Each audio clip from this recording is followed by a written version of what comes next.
अस्सलामुअलैकुम। Previous video में हमने स्टूडेंट का डेटा फैच किया था, टेबल में यूज़र को डिस्प्ले भी कराया था। अब उसके सामने 3 एक्शन लिंक जो है ना नज़र आ रहे हैं। हमने CRUD का ऑपरेशन करना था तो क्रिएट और रीड हम कर चुके हैं। अब बारी है अपडेट की, एडिट की और उसके बाद डिलीट की। और ये डिटेल्स वाला और कुछ नहीं करेगा, बस सिंपल ये इसका जो नेम है, आईडी है और इसकी जो बाकी जो भी इंफॉर्मेशन आपने स्टोर की होगी वो डेटाबेस से फैच करके आपको डिस्प्ले कराएगा। तो ठीक है, अगर हम एडिट वाला कर लें, डिलीट वाला कर लें, तो डिटेल्स वाला आई होप आप खुद कर लेंगे। और यहाँ पे आपके पास इसका मैकेनिज़्म क्या है। इसका मैकेनिज़्म ये है कि हम इसका कोड देखते हैं। व्यू, ये जो व्यू बना है इसका हम कोड देखते हैं, तब आपको जो है ना आपको अच्छी तरह समझ आ जाएगी। तो ये हमारे पास लिस्ट ऑफ स्टूडेंट का एक व्यू है। अब देखें, यहाँ पे आप देख सकते हैं कि जैसे हमारे पास यहाँ पे हमने एक ऑब्जेक्ट ऐड किया फर्स्ट टाइम, जब ये फॉर ईच लूप चलेगा उसकी आईडी, उसका नेम यहाँ पे ऐड हो जाएगा। फिर उसी आईडी को एज अ आर्गुमेंट यूज़ करेंगे कौन, ये तीनों एक्शन लिंक्स, क्योंकि यहाँ पे हमने क्या न्यू के कीवर्ड के साथ यहाँ पे आर्गुमेंट सेट किया है इस एक्शन लिंक के ज़रिए। तो हर रो का अपना आर्गुमेंट होगा, ठीक है, क्योंकि हर रो की आईडी आपके पास, जो हर स्टूडेंट की आईडी है वो चेंज है। तो यहाँ पे जो पहला एक्शन लिंक बनेगा पहली रो के लिए एडिट का, तो उसमें आईडी आपके पास 1 आएगी जो कि 1 है। उसके बाद डिटेल्स के मेथड के लिए भी आपके पास आईडी आर्गुमेंट में 1 सेट होगी। फिर जो भी मतलब फर्स्ट रो में आपके पास जो ऑब्जेक्ट आ रहा है उसकी जो भी आईडी होगी वो यहाँ पे उस एक्शन लिंक में सेट होगी अपनी अपनी, ठीक है। तो अगर हम उस एडिट पे, जो फर्स्ट रो में एडिट नज़र आ रहा है जिसको आईडी 1 असाइन हो गई, ठीक है, जो भी आईडी थी फर्स्ट रो में, जो भी ऑब्जेक्ट था, जो भी डेटा था, जैसे ही हम एडिटर पे क्लिक करेंगे तो यहाँ से आपके पास आईडी क्या आ जाएगी, आर्गुमेंट में 1 जाएगी। फिर हम आपके पास उसको एडिट कर सकते हैं, मतलब update student where ID equal to जो भी यहाँ से आईडी आपके पास जाएगी, तो ये वाली क्यूरी लगाएंगे, ठीक है। तो हम जल्दी जल्दी जो ना एडिट वाला फंक्शन बना लेते हैं। अब देखें यहाँ पे आपके पास एडिट के मेथड कितने बनेंगे, 2। क्यों 2 बनेंगे? एक तो बनेगा भाई जब आप एडिट की बेस पे आप डेटा क्या करोगे, गेट करोगे, ठीक है। एक आपके पास क्या बनेगा, एडिट की बेस पे आप डेटा गेट करोगे, सॉरी आईडी की बेस पे डेटा गेट करोगे। और फिर उसको जो है ना अपडेट करके क्या करोगे, अपडेट के बटन पे क्लिक करोगे तो वो सारा जो भी आपने चेंजेस की होगी वो सारी की सारी आपके पास अपडेट होके पोस्ट हो जाएगी। और कौन सा मेथड होगा पोस्ट वाला, एडिट का जो है ना पोस्ट वाला मेथड होगा, ठीक है। तो हम देखते हैं, करते हैं क्या कैसे होता है। तो सबसे पहले आपने होम कंट्रोलर में जाना है। होम कंट्रोलर के अंदर आपने एक एडिट का गेट वाला मेथड ऐड करना है, ठीक है। क्या करना है आपने,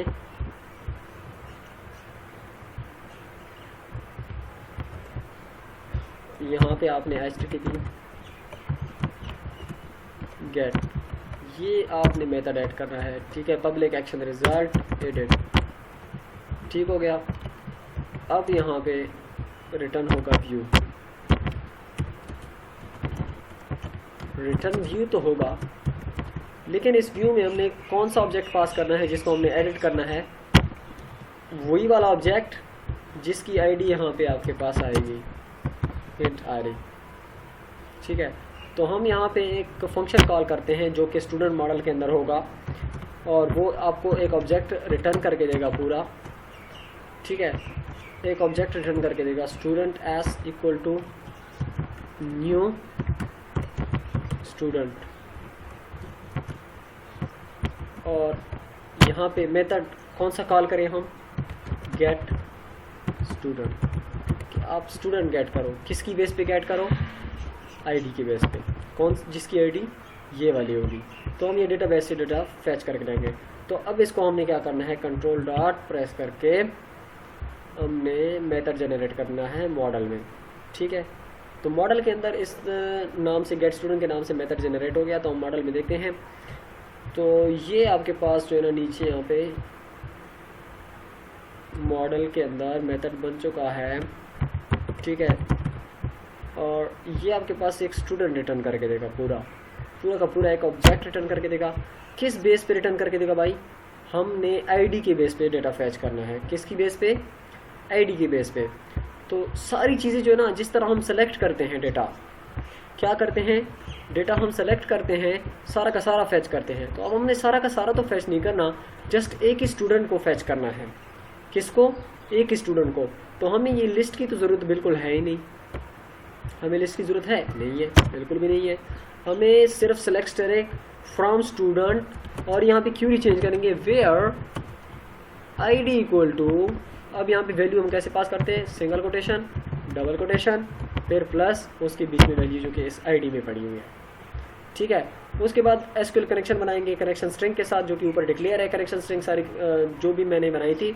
उसके बाद एसक्यूएल कमांड बनाएंगे क्यू, इसको क्यूरी पास करेंगे और कनेक्शन का ऑब्जेक्ट पास करेंगे। उसके बाद स्टूडेंट का एक ऑब्जेक्ट बनाया जिसमें हमने डेटा फिल करना है, ठीक है, और फिर वही वाला ऑब्जेक्ट हमने वहाँ पे रिटर्न करना है। फिर यहाँ पे SDR एग्जीक्यूट रीडर किया। रीडर क्यों किया, क्योंकि यहाँ पे रीडर रीड करेगा डेटा, किस बेस पे रीड करेगा, आईडी की बेस पे डेटा रीड करके स्टूडेंट को दिखाएगा। अब यहाँ पे वाइल लूप की जरूरत नहीं है, यहाँ पे जस्ट इफ लगा लो।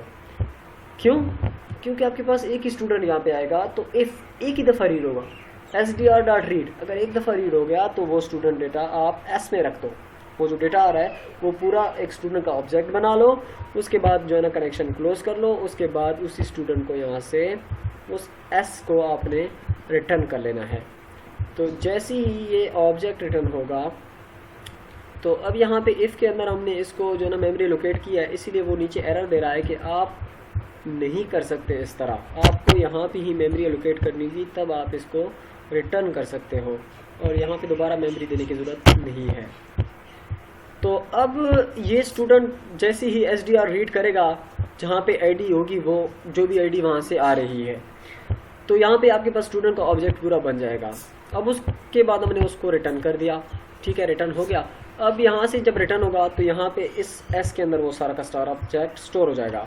अब ये जो एडिट का व्यू, हम गेट वाला जो डिज़ाइन लेआउट होगा एडिट का, वो रिटर्न करेंगे, तो उसके अंदर क्या रिटर्न हो, एस, पूरा का पूरा ऑब्जेक्ट शो हो कि उसका नेम क्या है, उसकी आईडी क्या है, जेंडर क्या है, CGPA, जो भी कॉलम आपके पास इसके होंगे वो आपने अपडेट करने होंगे, ठीक है, क्रिएट करने होंगे दोबारा से, लेकिन उसकी आईडी को आपने नहीं छेड़ना, ठीक है। तो हमने यहाँ पे इसके लिए एक व्यू ऐड करना होगा, क्रिएट वाला। क्रिएट और अपडेट दोनों सेम चीज़ें हैं, क्योंकि यहाँ पे आपने डेटा गेट किया, एक स्टूडेंट गेट किया, उसको आपने एडिट करना है और फिर जो है ना पोस्ट करना है, ठीक है। तो यहाँ पे हम सिंपली जो है ना ऐड करेंगे व्यू को।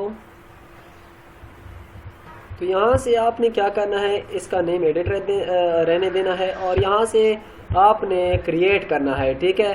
तो आप क्रिएट करेंगे, यहाँ से आपने स्टूडेंट का मॉडल चूज़ करना है, ठीक है। उसके बाद आपने यहाँ पे ऐड कर देना है। तो जैसे ही हमने यहाँ पे व्यू ऐड किया तो आपके पास ये सारा का सारा जो है ना कोड नज़र आया। ये भी क्रिएट व्यू है, इसमें जो है ना आपके पास यहाँ से लेके यहाँ तक ये सारी जो है ना आईडी के लिए चीज़ें बनी हुई हैं, उसका लेबल, उसका एडिटर मतलब टेक्स्ट बॉक्स, और उसके बाद वैलिडेशन मैसेज फॉर, अगर उसमें कोई वैलिडेशन अप्लाई किया है तो वो, ये फॉर्म के अंदर ही है सारी चीज़ें, ठीक है। अब यहाँ पे दूसरा जो है ना नेम के लिए है। अब यहाँ पे आईडी अगर हम चेंज करेंगे, अपडेट करेंगे, तो हम अपडेट कहाँ पे करेंगे, वहाँ पे हम क्यूरी में कर लेंगे आईडी इक्वल टू 5।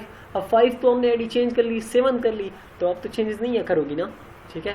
तो आपके पास चेंजेस अगर नहीं होगी, तो इसलिए आईडी को आपने क्या करना है, यहाँ पे यूज़र से जो है ना, यूज़र को एक्सेस नहीं देनी कि वो आईडी चेंज करे। तो यहाँ पे आपके पास @क्लास फॉर्म कंट्रोल के बाद हमने कॉमा रीड ओनली क्या कर दिया, ट्रू कर दिया, कि ये सिर्फ डेटा रीड हो सकता है, यहाँ पे रीड हो सकता है, लेकिन डेटा चेंज यहाँ पे यूज़र नहीं कर सकता। इसको हम रन करके देखते हैं, तो ये देखें आपके पास रीड ओनली में इसमें कोई चेंजेस नहीं कर सकते, ठीक है, ये एडिटेबल नहीं है। और नीचे वाला इसमें हम एडिट कर सकते हैं, कुछ भी लिख सकते हैं, ठीक है। तो ये रीड ओनली का पर्पज़ है। अब ठीक है, इसमें हम जो चेंजेस करेंगे, नेम में चेंजेस करेंगे, उसका जेंडर वगैरह जो भी चीज़ें होगी वो हम चेंज करेंगे। और उसके बाद यहाँ पे क्रिएट नहीं, इसको हम कहते हैं अपडेट, ठीक है। तो दोबारा अपडेट होगा। अब ये जैसे ही अपडेट का बटन क्लिक होगा तो कौन सा पोस्ट वाला मेथड कॉल होगा, क्योंकि ये फॉर्म तो पोस्ट होगा ना, ठीक है। तो ये कॉल होगा एडिट का, क्योंकि ये व्यू किसके लिए बना था, एडिट के लिए बना था, ठीक है। तो एडिट का जो पोस्ट वाला मेथड है वो कॉल होगा। अब ये जो है ना, ये स्ट्रांगली टाइप है स्टूडेंट के एक ही ऑब्जेक्ट के साथ, क्योंकि ये क्रिएट टाइप व्यू है जिसमें हम एक ही स्टूडेंट का डेटा हैंडल कर सकते हैं, ठीक है। तो अब यहाँ पे ये डेटा फिल क्यों आ रहा है, ये देखिए ये नेम और आईडी क्यों आ रही है, क्योंकि हमने जब कंट्रोलर से ये वाला मेथड कॉल किया था एडिट वाला, तो उसमें हमने एक ऑब्जेक्ट पास किया था उसकी व्यू में। तो उस सब्जेक्ट में जो भी चीज़ होगी आईडी नेम वो अपने अपने टेक्स्ट बॉक्सेस में जो है ना फिल हो जाएगी। ठीक है, तो अब इसका पोस्ट का मेथड हम बनाएंगे। उसके पोस्ट के मेथड में हमने डेटा को क्या करना होगा, एडिट करके पोस्ट करना होगा, मतलब कि अपडेट करना होगा एसक्यूएल में। ठीक है, तो वो हम जल्दी जल्दी बनाते हैं और फिर आपको बताते हैं कि कैसे। तो ये हमने जो है ना पोस्ट का जो है ना मेथड बना लिया, किस चीज़ का, एडिट का पोस्ट का मेथड बना लिया, जिसमें आपके पास स्टूडेंट का पूरा ऑब्जेक्ट आएगा, क्योंकि हम वहाँ से हम डेटा चेंज करेंगे सिवाय आईडी के, तो एक पूरा ऑब्जेक्ट ही होगा ना। तो जैसे ही वो पोस्ट वाला मेथड कॉल होगा एडिट का, तो पूरा ऑब्जेक्ट आएगा यहाँ पे। अब इसमें आईडी वही है जो वहाँ से हमने टेबल में देखी थी। ठीक है, और टेबल से वहाँ से आर्गुमेंट में भेजी थी, तो आईडी तो वही है, बाकी सारी चीज़ चेंज हो गई है। ठीक है, तो हमने अपडेट का फंक्शन कॉल किया, किसके अंदर, मॉडल के अंदर, उसी को यही वाला ऑब्जेक्ट पास कर दिया। ठीक है, तो मॉडल के अंदर हम जाते हैं अपडेट वाले फंक्शन पे। अपडेट के मेथड में हमने क्या बनाया, एसक्यूएल कनेक्शन बनाया, कनेक्शन स्ट्रिंग के साथ यहाँ पे हमने एक क्वेरी लिखी अपडेट की, अपडेट स्टूडेंट सेट किया नेम को एस डॉट नेम। अब इस एस के पास आईडी पुरानी वाली है, लेकिन इसके अंदर जो है ना नेम न्यू है, तो अब नेम को हमने न्यू नेम असाइन कर दिया, वेयर आईडी इक्वल टू वही पुरानी वाली आईडी। ठीक है, जो भी होगी। उसके बाद हमने कमांड बना ली। उसके बाद अब देखिए मैंने आपको कहा था कि डेटाबेस से हम डेटा फैच करेंगे, तो हमने एसक्यूएल डेटा रीडर को बनाना होगा, उसमें डेटा जो है ना फैच करना होगा, और यहाँ पे हमने एग्जीक्यूट रीडर करना होगा। लेकिन यहाँ चूंकि हम डेटा जो है ना फैच नहीं कर रहे, जस्ट रोज़ अपडेट कर रहे हैं या डिलीट कर रहे हैं या जो है ना इंसर्ट कर रहे हैं, तो आपने क्या करना होगा, एग्जीक्यूट नॉन क्यूरी का मेथड कॉल करना होगा, और एंड इफेक्टेड रोज़ यहाँ पे आपके पास रिजल्ट आता है। अगर आप ये ना भी लिखें तो आपके पास कोई एरर नहीं देता। ठीक है, तो सिंपल आप इस तरह लिख सकते हैं। तो ये आपके पास कनेक्शन क्लोज जाएगी। ये जो है ना सारा प्रोसीजर जो है ना अपडेट करेगा। तो हम इसको एग्जीक्यूट करते हैं, आपको रन करके दिखाते हैं कि कैसे वर्क कर रहा है। एक और चीज़, यहाँ पे जो एक्शन लिंक बनेंगे वो एडिट का ये बना है कि आपके पास उसका जो टेक्स्ट है वो एडिट है, और जो मेथड कॉल होगा इसके क्लिक पे वो एडिट का मेथड होगा। ठीक है, और उसको हम आर्गूमेंट भेजेंगे आईडी। ठीक है, यहाँ पे अगर आपने आईडी रखा है नेम, यहाँ पे जो आर्गूमेंट जा रहा है atom.id को आईडी में स्टोर कर रहे हैं, तो यहाँ पे वो जो कंट्रोलर में आपके पास आर्गूमेंट में आईडी आएगी वो भी सेम इसी नाम से होगी। ठीक है, तो हम यहाँ पे लिस्ट ऑफ स्टूडेंट की व्यू को जो ना रन करते हैं, तो आपके पास सारा का सारा डेटा फैच हो जाएगा जो भी आपके पास स्कूल में पड़ा हुआ है। और एक और बात कि सारा डेटा तो आपके पास फैच हो जाएगा, फिर जो है यहाँ पे हम क्लिक करेंगे तो एडिट का फंक्शन कॉल होगा, और यहाँ से वो स्टूडेंट सारा का सारा फैच करके उस क्रिएट व्यू में जो कि हमने अपडेट के लिए बनाया उसमें पास कर देगा, और वहाँ पे आईडी के सिवाय हम सारी चीज़ें जो है ना चेंज कर देंगे, और फिर यहाँ पे रिटर्न अपडेट का फंक्शन कॉल करके अपडेट कर देंगे एसक्यूएल में भी। और उसके बाद यहाँ पे रिटर्न रीडायरेक्ट टू एक्शन का मतलब है कि आप दूसरे एक्शन पे रीडायरेक्ट हो जाओ अपडेट करने के बाद, लिस्ट ऑफ स्टूडेंट पे दोबारा लिस्ट ऑफ स्टूडेंट जो है ना डिस्प्ले हो। ठीक है, तो हम देखते हैं आपके पास जो है ना यहाँ पे क्या होता है। तो ये हमारे पास टेबल जो है ना शो हो रहा है। तो आप सबसे टॉप पे देखें आपके पास यहाँ पे क्या है, कामरान खान। हम इसको जो है ना एडिट करते हैं, तो हमने एडिट के बटन पे क्लिक किया, लिंक पे क्लिक किया, आपके पास यहाँ पे जो एडिट का जो व्यू था क्रिएट वाला वो अब यहाँ पे आपके पास आएगा, और यहाँ पे आप देख सकते हैं कि आईडी जो है ना वो एडिटेबल नहीं है, वो रीड ओनली है, हम रीड कर सकते हैं। नेम को हम चेंज कर सकते हैं, तो यहाँ पे हम नेम को चेंज करते हैं, लिखते हैं अब्दुल्ला रहमान। ठीक है, उसके बाद हम जैसे अपडेट पे क्लिक करेंगे तो हम रिडायरेक्ट हो जाएंगे लिस्ट ऑफ स्टूडेंट की व्यू पे, और ये चेंजेस भी जो है ना डेटाबेस में हो जाएगी। तो हम लिस्ट ऑफ व्यू पे रिडायरेक्ट हो गए। अब यहाँ पे देखें आईडी 1 के सामने क्या आ रहा है, अब्दुल्ला रहमान आ रहा है, तो हमने इसको एडिट कर लिया। तो आई होप आपको समझ आई होगी। आप बाकी जितने भी कॉलम्स आप मज़ीद एक्स्ट्रा ऐड कर सकते हैं, CGPA, रजिस्ट्रेशन नंबर, वो आप खुद इस तरह एडिट कर सकते हैं, आप खुद से एप्लीकेशन साथ साथ बना सकते हैं। तो इतना काफ़ी था इस वीडियो में। नेक्स्ट वीडियो में हम डिलीट के बारे में पढ़ेंगे, फिर आपका जो CRUD वाला ऑपरेशन है वो कंप्लीट हो जाएगा। मिलते हैं नेक्स्ट वीडियो में। टेक केयर, अल्लाह हाफिज़।